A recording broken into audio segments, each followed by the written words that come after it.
Hey everyone, my name is Coach Cayden and I'm the owner of Iron Strong Training. I've been coaching since I got out of high school and I've had the pleasure of training everybody from youth to pro athletes to everyday individuals. And today, this is the first video in a long series where I'm going to be sharing as much experience and knowledge from myself to you as possible. We're going to cover the science behind training, how to train for specific goals, and exactly what you need to do in order to achieve them. Today is for all of those who are just getting into training. For whatever reason, you already know it, or else you wouldn't have clicked on this video. So, without further ado, let's get into it. Today, we're going to go over exactly how to clarify your goals. We're going to go over some of the scientific principles behind training, and we're going to cover how to warm up and how to start training for resistance training and cardio training. First up, clarifying our goals. We all have a reason why we train, but we need to make sure that those goals are clear from the outset. Otherwise, we don't know if we're ever making progress or not. To make really high quality goals, we want to use SMART, which stands for specific, measurable, attainable, relevant, and time-based. These help us understand our why and also set a timeline for us to create a plan around. Specific means we're breaking our goal down into the smallest building blocks possible. If our goal is to lose weight, then we need to set out exactly how much weight we want to lose. If our goal is to get better at pull-ups, we want to try and make sure we are increasing the number of pull-ups we can do at a specific weight. Measurable means having an objective viewpoint, something that you can actively take a measure of and look back later on to see if you've had any progress, like pounds if you're trying to lose or gain weight, or the number of reps if you're trying to get better at pull-ups. Achievable means that we're setting a goal that is realistic. It's not like we're trying to lose 30 pounds in 2 days, or like we're trying to get 1 rep maxes up in 2 days.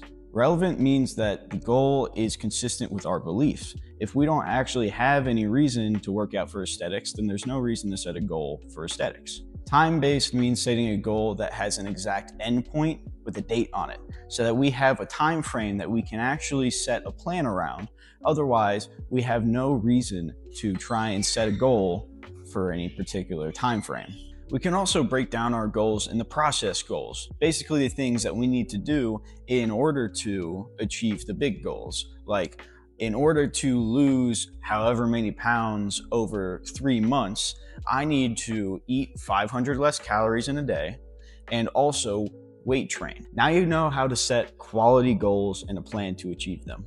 But we also have a lot of different principles of exercise that we can apply to those goals. The biggest 3 for beginners are individuality, specificity, and progressive overload. There's many other principles of exercise, but we're not going to cover them all in this little video today. Starting off with individuality, essentially it means that each one of us responds uniquely to exercise. Now, we're all human beings, and all of our bodies have a specific way that they will adapt and respond to a training program. Our heart rates elevate, our blood flow gets faster, we sweat, but how each and every one of us responds to a specific program for specific individuals means that we are going to respond in a unique way. So whoever does this many sets for this many reps at this much weight at this split may have better progress or different progress than somebody who's training at the same program.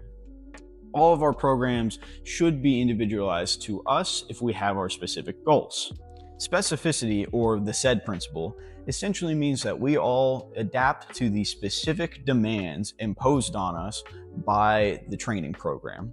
This could be anything from how heavy you're lifting, to the speed at which you're lifting, maybe some power adaptation, the duration at which we lift. So many different things can make us specific for how we adapt to the exercise. So we need to make sure that the training program we're doing is specific to the goals we have. Finally, we have progressive overload, which is actually 2 different principles, the principle of progression and the principle of overload.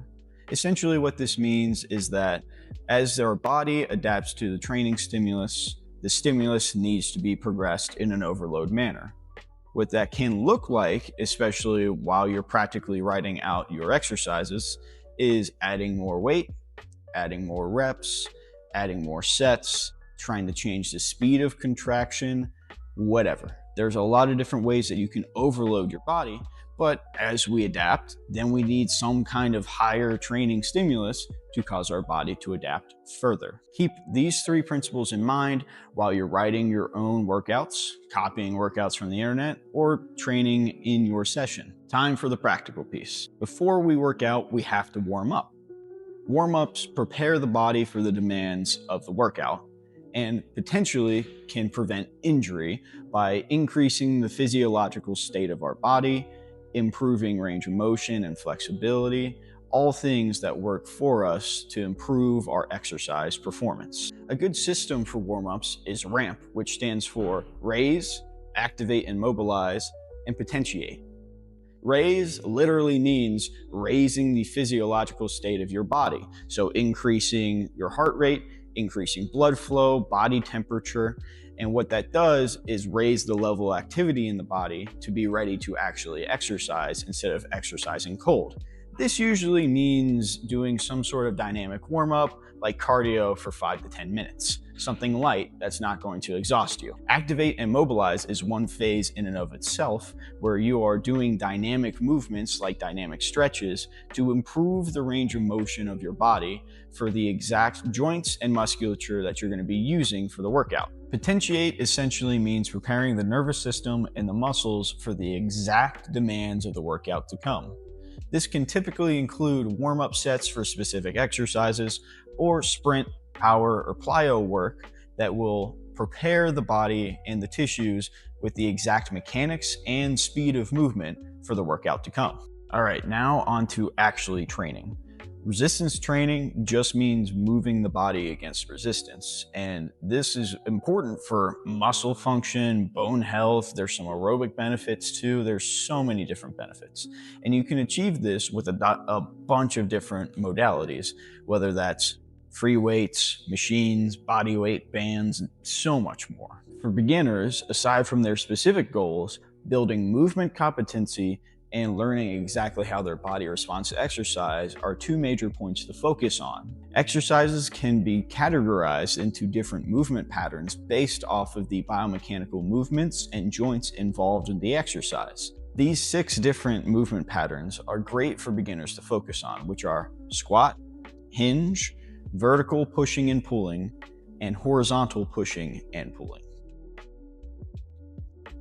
If you want to learn about a specific movement pattern, let me know in the comments below.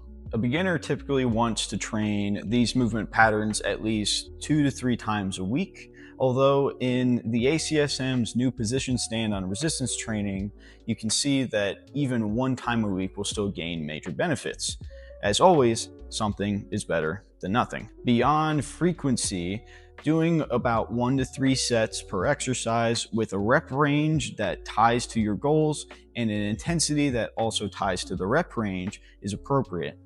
But for beginners, you definitely want to make sure that you are learning how to move better and that your exercise technique does not falter while you're trying to move. We'll cover exactly how to use resistance training for specific goals in future videos. If you're interested in any goals, let me know. Now on to cardio, which is typically short for cardiovascular endurance, which is all about the heart, lungs, blood vessels, and muscles' ability to utilize and deliver oxygen for physical work. Cardio typically consists of consistent movement either over a total session or in intervals in that session.